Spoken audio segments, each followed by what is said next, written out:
नमस्कार दोस्तों, मेरा नाम है विजय कुमार। आप देख रहे हैं कॉमिक्स पिटारा चैनल को। तो चलिए दोस्तों, राज कॉमिक्स में महाबली भोकाल की इस शानदार कॉमिक्स को शुरू करते हैं, जिसका नाम है अति क्रूर और गजोक। तो आप देख सकते हैं इसका कवर पृष्ठ जो कि कुछ इस तरह का है।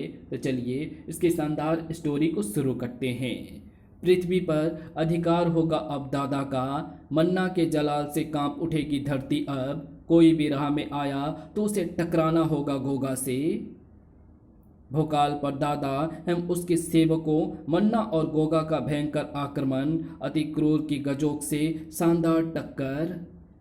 फुजांग का खात्मा करने के बाद अब तुरीन एवं गाजो बाजो का पृथ्वी पर रुकने का कोई मकसद न रह गया था। महाराज विकास मोहन, हमें विदा दें, अब हम ओसाका ग्रह प्रस्थान करेंगे।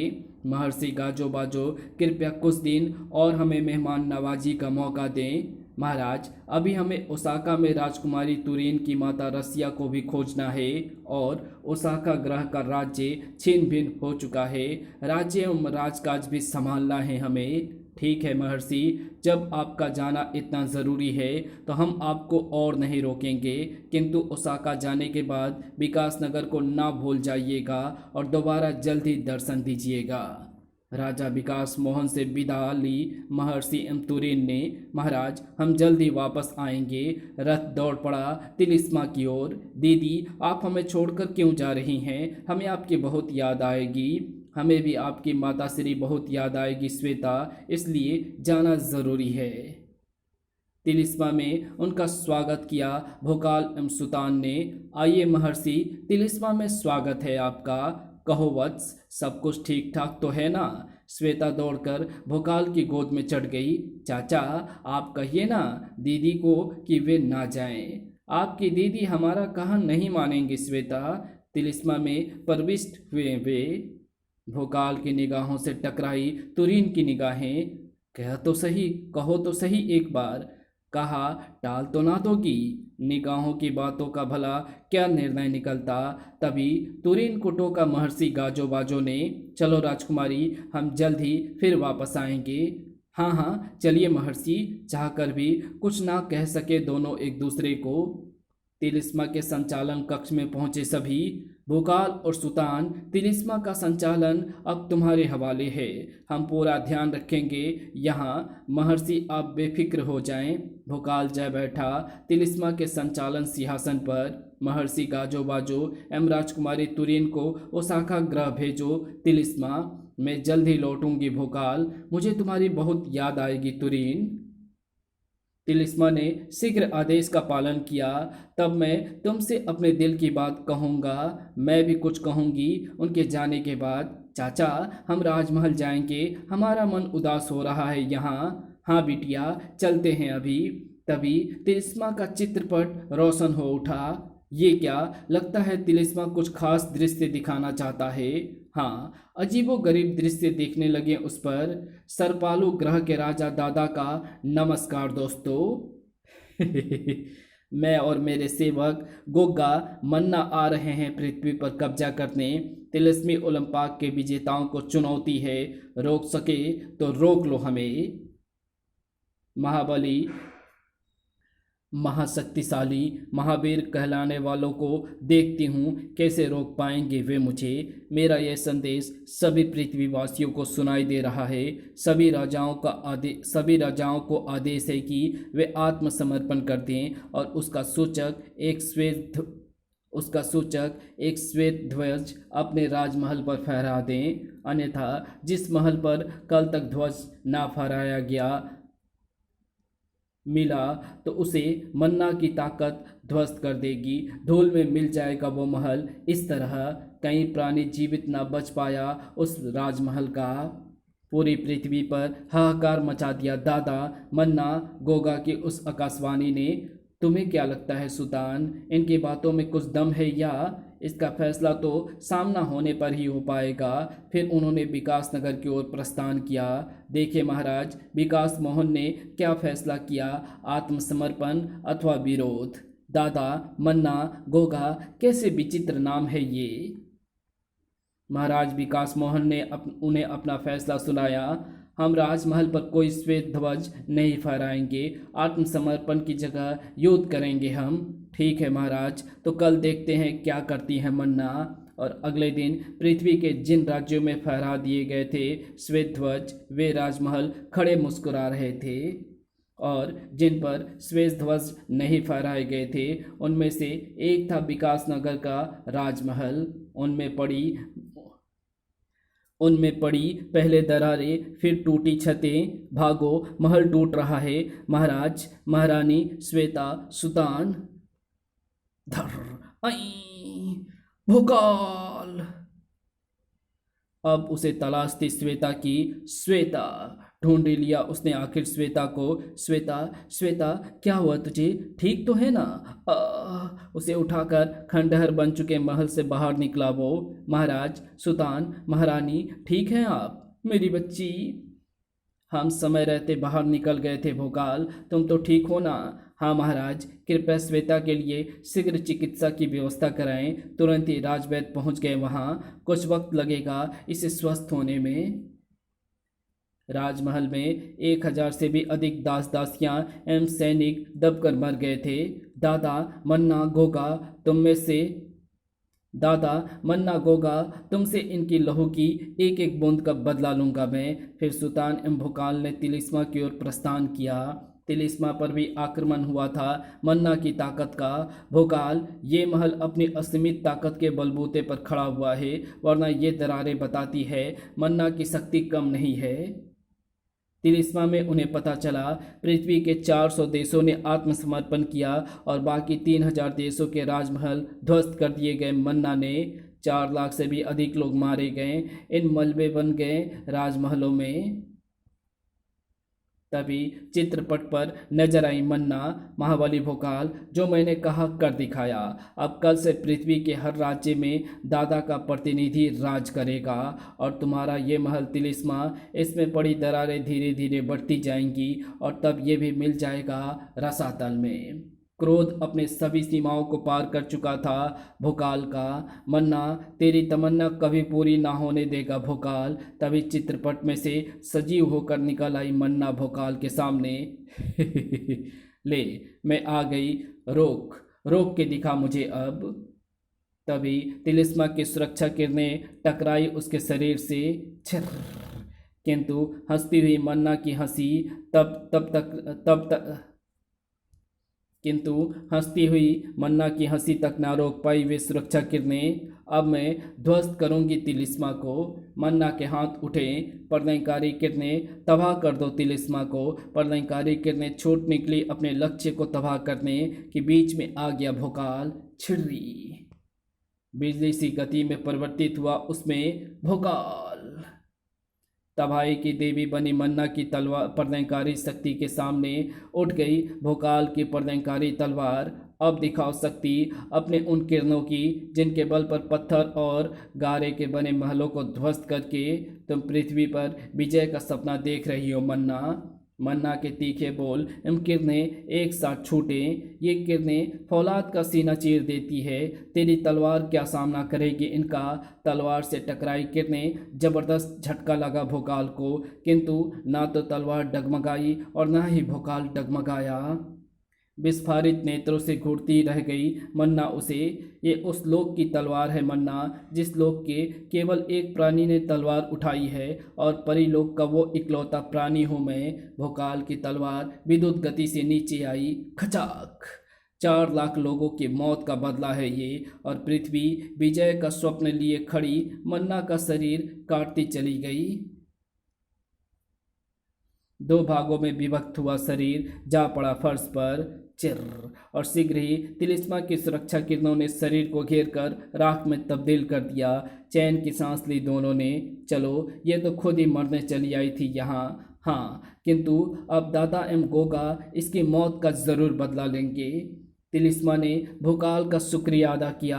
धन्यवाद महाबली भोकाल, आज आपके कारण ये महल तबाह होने से बच पाया। अब मैं इसकी दरारें भर लूँगा। इसमें धन्यवाद कैसा, ये तो हमारा फर्ज था। तभी बोला सुल्तान। भोकाल, अति क्रूर ने अब तक कोई खबर नहीं दी। क्या वो गजोक को मार चुका होगा? तिलिस्मा हमें भुजंग देश के दृश्य दिखाएगा। उन्होंने तिलिस्मा को आदेश दिया भुजंग देश के हाल दिखाने का। भुजंग देश जहाँ के राजा न्यायप्रिय की हत्या कर दी थी गजोक नाम के एक राक्षस ने, भुजंग देश के राजा बनेगा अब गजोक, राजकुमार विश्वप्रिय के रूप में। अति क्रूर के पिता कपाल फोड़ को इस कत्ल के जुर्म में फंसा दिया था उसने। मेरी हत्या केवल दतांग से ही हो सकती है जो कि तिलिस्मी ओलंपाक में मेरे भाई गजानन के पास है, और वो दतांग अब हत्या चुका था। अति क्रूर, अपने पिता पर हुए जुल्मों का गिन गिन कर बदला लूंगा तुमसे गजोक।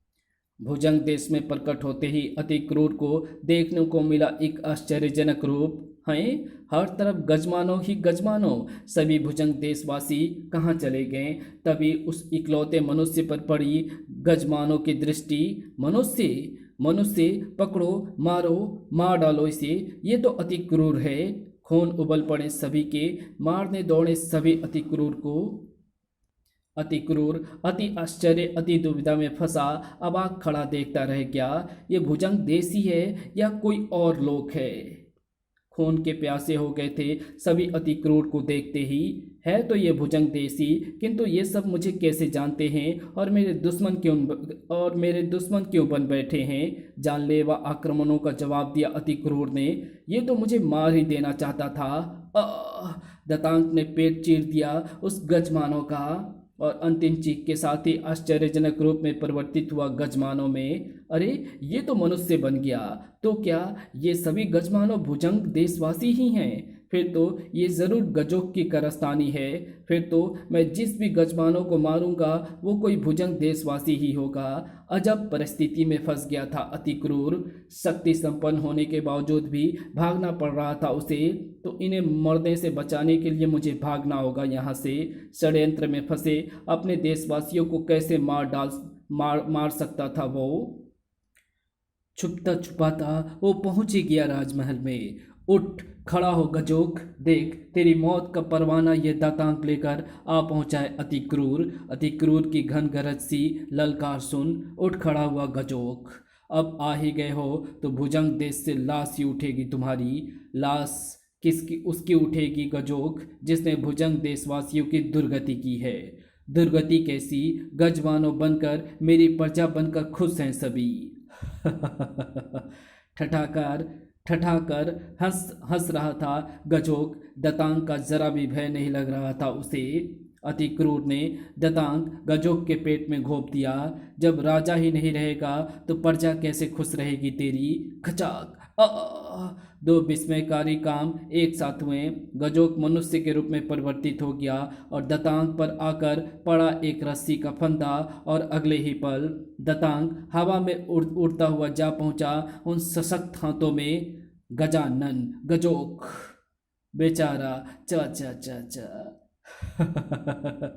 मेरे भाई गजानन ने यहाँ पहुंचकर मुझे पहले ही आगाह कर दिया था कि तू दतांग पा चुका है, इसलिए हमने ये चाल चली। अब दतांग तो गया तेरे हाथ से, तो समझ ले कि तेरी जिंदगी भी गई तेरे शरीर से। अब अति क्रूर ने भी तलवार उठा ली थी। तलवार से तलवार टकरा गई, और एक राक्षस और एक महाबली की। मेरे बाजुओं की शक्ति दतांग से किसी कदर कम नहीं है गजोक। इस बात से तेरा भाई गजानन भली भांति परिचित है। अति क्रूर की तलवार टूटकर दूर जा गिरी। टनाक!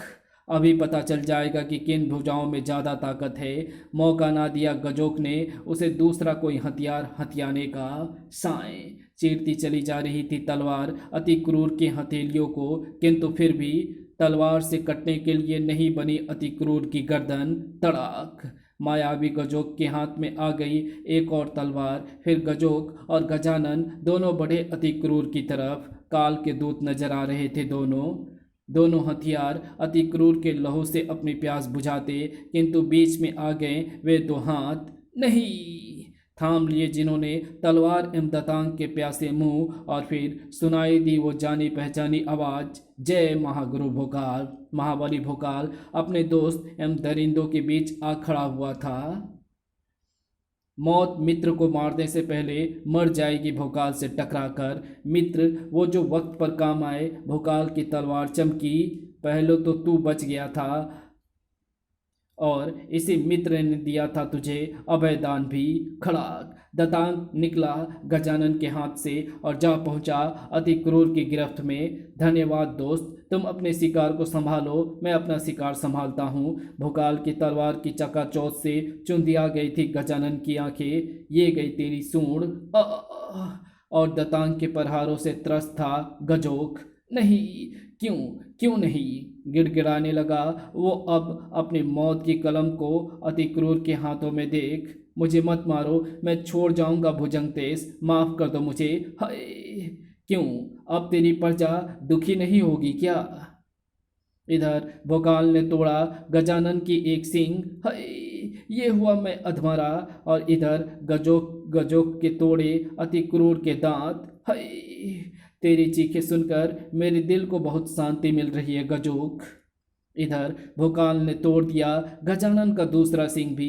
तेरी जान तेरी सींगों में थी ना गजानन, ले अब तू मरा। सींग नीचे गिरे गजानन के और आत्मा ऊपर चली उसकी। अति क्रूर ने भी गजोक का पेट दतांग से चीर के बदले की आग अति क्रूर ने भी गजोक का पेट दतांग से चीर के बदले की आग शांत की। अब मैं अपने बापू को कारागार से छुड़ाऊंगा। खेल समाप्त हो गया उस दरिंदे गजोक का। दोनों मित्र चल पड़े कारागार की ओर। तिलिस्मा पर मित्र, जब मैंने सुल्तान ने तुम्हें मुसीबत में फंसे देखा तो मैं तुरंत यहाँ के लिए चल पड़ा। उन दोनों ने धोखे से मुझसे दतांग छीन लिया था। बहुत ही भावनात्मक मिलन था पिता एवं पुत्र का। बापू, मैं तुम्हारा पुत्र अतीक उस हत्यारे गजोक को मार आया हूँ। पुत्र, मुझे विश्वास था तो जरूर आएगा। फिर राजकुमार विश्वप्रिय को भी कारागृह से आज़ाद करा लिया गया। राजकुमार, भुजंग देश की बागडोर आप संभालो। किन शब्दों में मैं आप सबका शुक्रिया अदा करूं? राजकुमार विश्वप्रिय को भुजंग देश का राज सिंहासन सौंप दिया गया। महाराज विश्वप्रिय जिंदाबाद। गजोक के मरते ही भुजंग देशवासी अपने पूर्व रूप में लौट आए थे। सभी औपचारिकताओं के बाद बोले महाराज विश्वप्रिय, माननीय श्री कपाल फोड़ को विशेष सलाहकार एवं अति क्रूर को सेनापति पद पेश करता हूँ मैं। ध्यान से सुना सबने। फिर बोला अति क्रूर, महाराज, पिताजी को आपकी पेशकश स्वीकार्य है, किंतु मैं अभी सेनापति पद स्वीकार नहीं कर सकता क्योंकि मुझे तुरंत अपने मित्र के साथ जाना है। फिर तिलिस्मी ताबीजों की मदद से, हे तिलिस्मी ताबीज, हमें तिलिस्मा पहुंचा दे। प्रस्थान कर गए वे तिलिस्मा की ओर। अगले ही पल वे सुल्तान के सामने तिलिस्मा में मौजूद थे। स्वागत है मित्रों, और गजोक गजानन पर विजय की बधाई भी स्वीकार करो। सरपालू ग्रह में पहुंची मन्ना की मौत की खबर। मन्ना की हत्या पृथ्वीलोक पर भोकाल के हाथों तिलिस्मा में फुंकार उठा। सरपालू का राजा दादा, पृथ्वी पर कब्जे से पहले करूंगा तिलिस्मा को तबाह और भोकाल की हत्या। दादा के वफादार सेवक गोगा की भुजाएं एवं लहू भी उबल पड़े थे। महाराज, आज्ञा करे, गोगा अभी अपनी तिलंगी पर टांग लाएगा भोकाल का सिर। उसकी तलवार तिलंगी तो उससे भी ज़्यादा बेकाबू होती दिख रही थी। नहीं, पहले जाएंगे सरपालू सैनिक तिलिस्मा को तबाह करने। तिलिस्मा में गूंज उठी खतरे की उस तेज घंटी की आवाज ने निद्रा में लीन 3 योद्धाओं को झकझोर दिया। टन, तीनों पहुंचे तिलिस्मा के संचालन कक्ष में। क्या आफत आ पड़ी है, अब पता करो तिलिस्मा से ये खतरे की घंटी क्यों बजी। तिलिस्मा का चित्रपट रोशन हुआ। उफ, नहीं, इतनी भयंकर, ये किसका कार्य हो सकता है? इससे बचना असंभव है। तिलिस्मा के चारों तरफ जंगल में लपलपा रही थी अग्नि की ये भयंकर लपटें, और लपलपा रही थी भयंकर हंसी सरपालू सैनिकों के मुंह से। बहुत खुश होगा राजा दादा तिलिस्मा की इस तबाही को देख। परेशानी एवं चिंता में डूबे तीनों को कुछ सूझ ना रहा था। हमें क्या करना चाहिए, हम क्या कर सकते हैं, यह आग कैसे बुझेगी? तभी तिलिस्मा के गुंबद से निकलने लगा बादल का एक विशाल टुकड़ा। जंगल में फैली आग पर छा गया बादल का वो टुकड़ा, और फिर उसमें से बरसने लगा पानी। तिलिस्मा ने अपनी तिलिस्मी शक्ति से जंगल एवं महल को फूंकने से बचा लिया। अरे वाह, बुझ गई सरपालू सैनिकों की लगाई आग। वाह तिलिस्मा वाह, अब क्या करेगा राजा दादा? तभी नजर आए सरपालू सैनिक तिलिस्मा की ओर बढ़ते। हमला! तिलिस्मा की तरफ बढ़ते उनके कदमों को रोका। अति क्रूर ने, रुक जाओ सरपालुओं, अन्यथा जान से हाथ धो बैठोगे। उन्होंने सुना और फिर चल पड़े। हमला, हमला, नहीं मानोगे ऐसे तुम। दतांग को उठाया उसने और अकेला ही टूट पड़ा सरपालू सैनिकों पर। मरने ही आए लगते हो यहाँ तुम। दतांग का कहर बरस पड़ा सरपालू सैनिकों पर। मारने का शौक नहीं है मुझे, तो छोड़ने की आदत भी नहीं है। तिलिस्मा में वो भयंकर लड़ाई देख रहे थे भोकाल और सुतान। तुमने सच कहा था भोकाल, इन सरपालुओं के लिए अति क्रूर अकेला ही काफ़ी है। 40 सरपालुओं को ठिकाने लगाने में 40 पल ही लगे अति क्रूर को। दिलों में क्रूरता रखने वालों, याद रखना अति क्रूर नाम है मेरा। फिर वापस लौट पड़ा वो तिलिस्मा की ओर। गोगा के हुंकार को अब निकलने से ना रोका राजा दादा ने। सरपालू सैनिकों को आज तक किसी ने खरोच तक ना पहुंचाई थी। राजा दादा, आज वही सरपालू सैनिक निष्प्राण पड़े हैं। मैं जा रहा हूँ राजा दादा, अब आप नहीं रोकेंगे मुझे। 3 सिर और 1 महल लेकर आ रहा हूँ मैं। तिलिस्मा की ओर बढ़ते गोगा की राह रोकी अति क्रूर ने।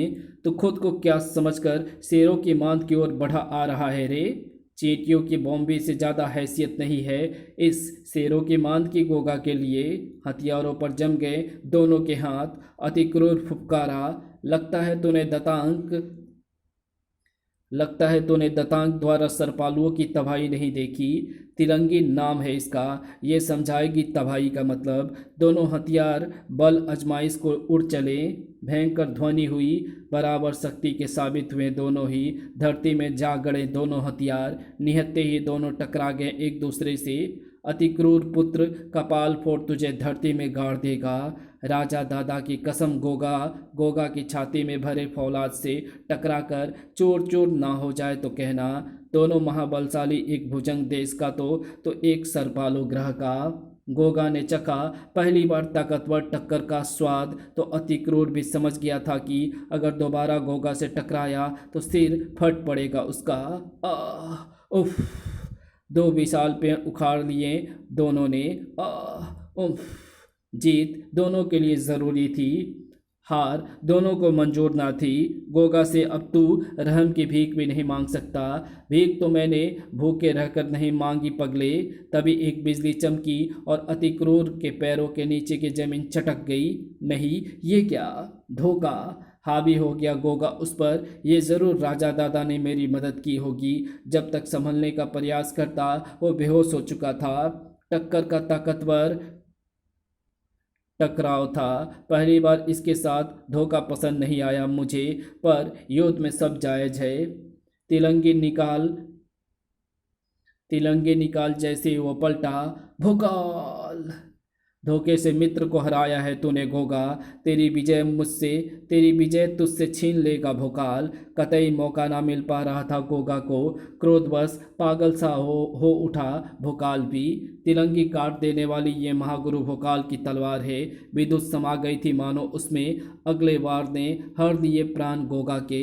बूंद बूंद पर लिखा है काटने वाले का नाम। आंखों में हैरानी लिए ही कूच कर गया गोगा इस जहां से। राजा दादा की मनोस्थिति नाकाबिले बयान थी।